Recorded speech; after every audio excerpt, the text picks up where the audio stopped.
il y a vraiment rien qui représente la Côte d'Ivoire dans ce truc. C'est pas possible. Il y a rien, il y a rien, il y a rien qui représente la Côte d'Ivoire. Oh, je suis déçue.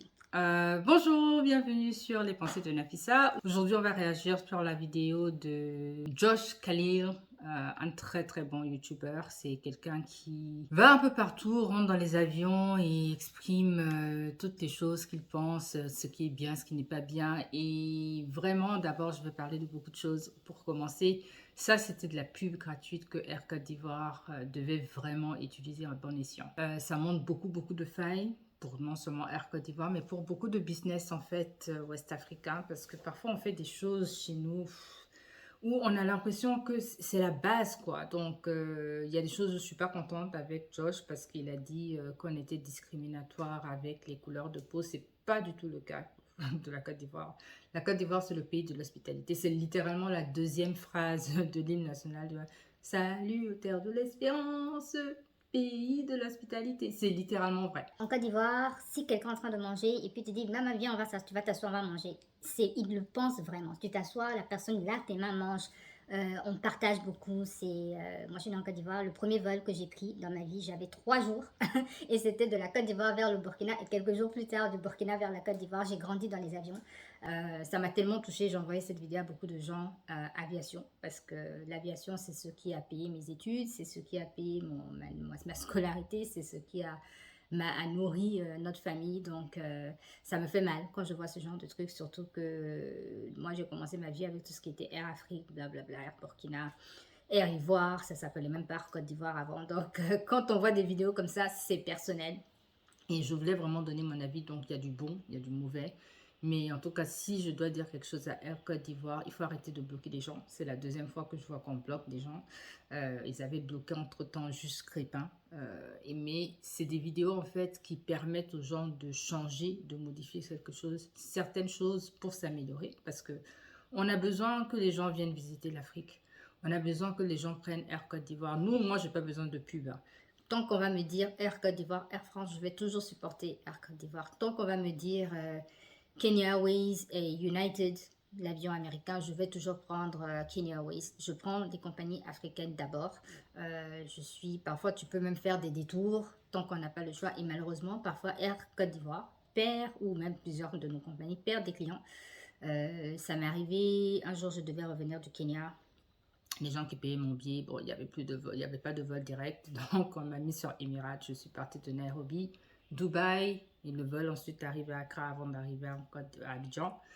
Et un de mes voisins, celui qui est rentré à Accra, c'est un Ivoirien. Puis je lui demande, mais pourquoi il ne prend pas Air Côte d'Ivoire? Et il m'a dit, mon cher, quand tu prends Air Côte d'Ivoire, tu ne sais pas à quelle heure tu vas. Il n'y a pas d'heure. Et ce n'est pas les seuls en Afrique de l'Ouest. Il y a d'autres qui se reconnaîtront. Parce que je pense qu'il y avait beaucoup de bonnes choses dans la vidéo du monsieur.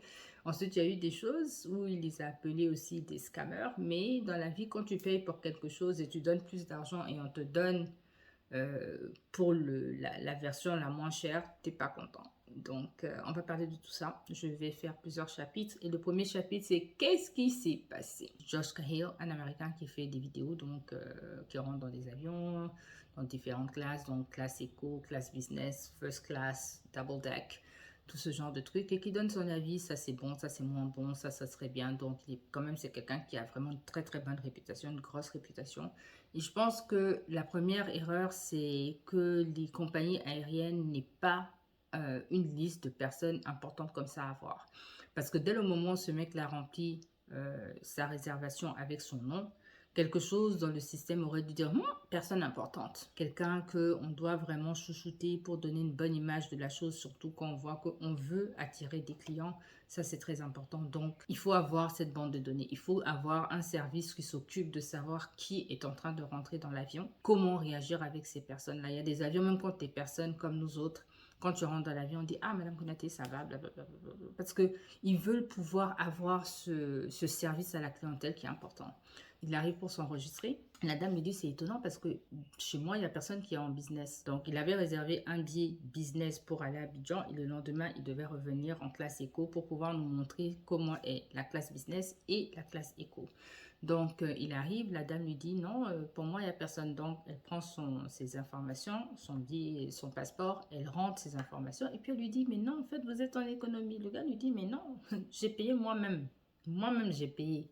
Donc, il lui montre avec son téléphone, voilà ma réservation, voilà mon truc de paiement et tout. Ah, il y a quelque chose qui s'est passé et on vous a mis en écho. Il dit, mais ça, c'est pas possible. J'ai même pas reçu de notification ou quoi que ce soit. Donc, c'est pas normal. Donc, ils commencent à tous discuter et tout. Ils voient que c'est pas normal. Il dit, mais est-ce que vous vous rendez compte que ça s'appelle c'est du raquettage. C'est en mode brouteur. Ils disent, oui, c'est vrai que vraiment, c'est pas normal, blablabla. Finalement, comme c'est un anglophone, parce qu'un francophone n'aurait pas accepté qu'on le mette en économie, including myself.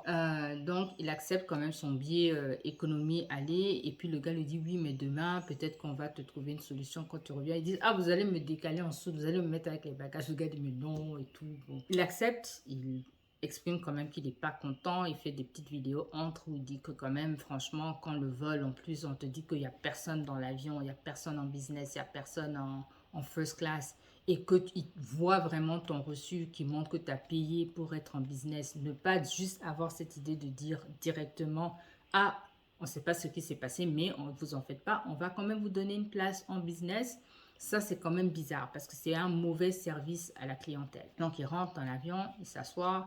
Il y a un monsieur... Bon, je ne connais pas son nom jusqu'aujourd'hui. Un monsieur d'abord noir, je vais le dire comme ça parce que c'était vraiment le seul monsieur noir à l'aéroport, qui est venu à un moment lui dire non, vraiment, ils ne sont pas contents, c'est leur premier vol, Paris-Abidjan, et ils ne savent pas exactement ce qui s'est passé, mais pardon, va t'asseoir devant.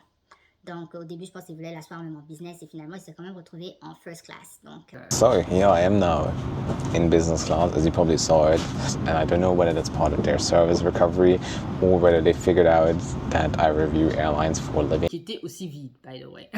Donc vraiment, on cherche les clients. On cherche les clients, c'est le but. Donc, il s'assoit en first class. Il y a un monsieur qui le sert, Franck. Franck était exceptionnel. Franck s'est vraiment occupé du gars comme non. Franck savait qu'il fallait sauver Air Côte d'Ivoire ce jour-là. Mais il y a eu plusieurs problèmes.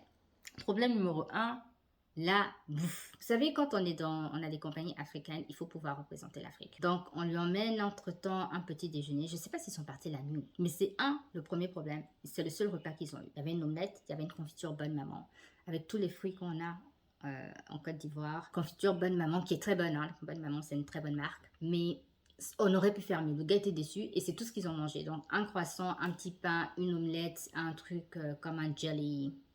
Et à un moment, on lui propose du café, chocolat chaud et tout. Donc, Franck vient avec le truc. Guatemala, Indonesia, no Ivory Coast here. Unfortunately. Quand on sait que Côte d'Ivoire, pays de café cacao, et puis il n'y a pas Côte d'Ivoire représentée dans le truc, ça fait mal. Et c'est un truc chez nous qui est très marqué dans les esprits. On n'aime pas nos affaires.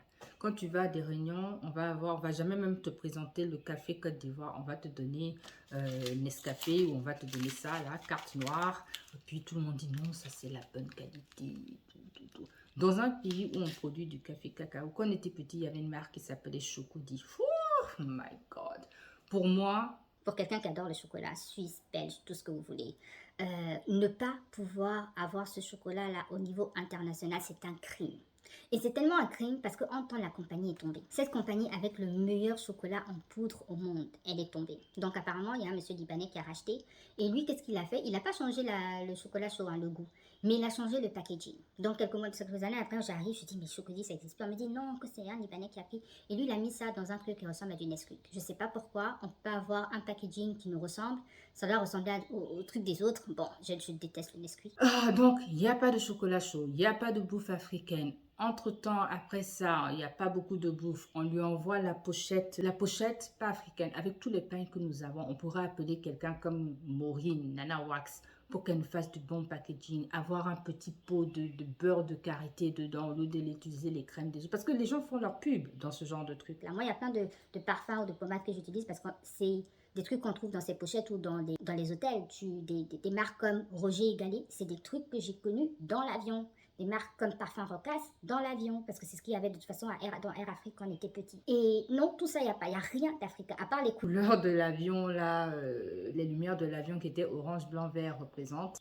Ça se passe pas bien, donc Franck essaye tout ce qu'il peut, il rit avec, les gens rient avec lui, donc il est quand même content, il filme l'avion, la première classe, où il y a un moment des pilotes qui se sont assis pour manger, business complètement vide, et bon. Et le lendemain, il revient, il a sa caméra, il cache jamais sa caméra.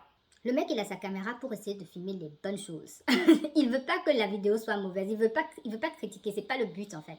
Donc, elle arrive, il dit bonjour à la dame à l'aéroport d'Abidjan, Félix Houphouët-Boigny. La dame ne répond pas, ce qui est bizarre, parce qu'en Côte d'Ivoire, on aime tellement saluer. Je ne sais pas si elle était stressée par la caméra. Il essaye de lui parler. Deuxième problème du monde francophone, personne ne parle bien anglais. Même en France, les gens étaient là, oui, the thing is... ça m'énerve, j'aime pas ça. La dame, elle appelle chef d'escale qui vient et puis il essaie de demander est-ce que je peux avoir un fauteuil sans voisin et tout. Il lui dit non, l'avion est plein, ce qui n'était même pas vrai. Je pense qu'ils n'ont pas compris, mais ils voulaient vraiment pas dealer avec lui. Donc il explique un peu pourquoi en Afrique les gens n'aiment pas se faire filmer, la corruption et tout, ce qui est vrai d'ailleurs. Mais de temps en temps, il y a plein de choses à changer. Vous savez, on ne peut pas juste être là, oui. Surtout dans nos aéroports de l'Afrique de l'Ouest, même quand tu as une bouteille d'eau, on te dit ouais, tu n'as pas le droit d'avoir la bouteille d'eau, tu n'as pas le droit d'avoir la nourriture ouverte. C'est des choses qui ne se font pas ailleurs. Moi, j'ai une amie tanzanienne, on est parti en Inde. Elle est partie avec ses beignets, les beignets farnis, la confit dans l'huile dans la rue. C'est parti de la Tanzanie, c'est arrivé à Dubaï, c'est arrivé en Inde, c'est arrivé à l'hôtel. Personne n'a pris sa nourriture. Et c'était pas en soute, c'était dans son sac. Donc, cette histoire de l'eau ne passe pas, ou moi-même on a pris mes yaourts Vigor un jour, ça m'a fait mal. Ça m'a fait trop mal, parce qu'il faut... Tout ça, c'est des trucs qu'on peut mettre d'ailleurs dans l'avion, le yaourt Vigor. Oh my god, c'est trop bon. Et la bouffe, le lendemain, il était super content de sa bouffe. Il a dit, mais c'est tout l'opposé. Donc, la nourriture qu'on lui a donnée, qui a été cuisinée à Paris, c'était pas bon. La nourriture qu'on lui a donnée, qui a été cuisinée en Côte d'Ivoire, parce qu'on sait cuisiner, c'était excellent. Le gars a tout fini, il a dit, mais c'était trop bon. Comment ça se fait que ça, c'est le genre de truc? Et on peut même avoir, il n'y avait pas de menu, on peut quand même avoir... En avance, si on ne veut pas avoir un menu, en avance, demain c'est l'avion, vous voulez manger quoi? Proposer un truc, savoir que quand cette personne rentre dans l'avion, Josh veut ça, Nafi, elle veut ça, truc. On a déjà préparé en avance, on sait tout ce que les gens mangent, tout le monde est content. C'est des petites attentions qui vraiment changent les choses. Et arrêtez de bloquer les gens sur Instagram. C'est des gens qui veulent votre bien, juste pas. Josh, moi en l'occurrence, on va jamais laisser tomber. Moi personnellement, je vais jamais laisser tomber Air Côte d'Ivoire. Mais quand on vous bloque, ça paraît même encore plus que vous êtes mafieux. Et vous ne l'êtes pas. Donc, arrêtez de bloquer les gens. Je pense qu'il va falloir réinviter le monsieur. Changer certaines choses, bien sûr. Mettre de la Côte d'Ivoire dans la chose. Donc, du chocolat chaud ivoirien, du café ivoirien, du foutou banane placali. Il faut même organiser en avance. Avoir une bande de données, comme je dis, avec des noms de personnes importantes. Voir qui est qui, comment on doit réagir. Ne pas avoir peur de se faire filmer parce que vraiment, les gens ne veulent pas notre mal. Tout le monde n'est pas mauvais. Au contraire, pourquoi on veut que les gens... Quand on est en train de se battre pour dire qu'on ne veut pas que les gens prennent Air France... Montrons alors que Air Côte d'Ivoire c'est mieux que Air France. Parce que les gens veulent... Il est resté une journée. Ça c'est un problème des pays africains et spécialement francophones. Il y a eu un problème il n'y a pas longtemps avec deux filles américaines qui voulaient aller à Nice. Elles étaient en Italie, elles disent « We want to go to Nice ». Les gars ils ont entendu Tunis. Donc Tunis. Elles se sont retrouvées en Tunis et puis elles ont dit « Non, on ne voulait pas venir à Tunis, on veut aller à Tunis, Nice, de la France ». Elles sont pas sorties de l'aéroport. Pourtant, Tunis, c'est très beau. Mais les gens tellement déjà une image de l'Afrique qui est mauvaise.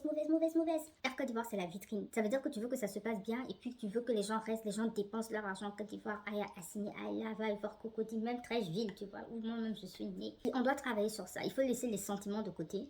Il faut être professionnel, avoir des gens qui parlent anglais, avoir une bande de données. C'était le premier vol. Bon, entre nous, on peut s'entendre, mais même tout ce genre de choses, qu'est-ce qui s'est passé exactement qui fait qu'on a déclassé le gars? Il faut savoir. Parce que nous, on ne veut pas laisser tomber, mais tout le monde mérite du bon service. Soyons professionnels.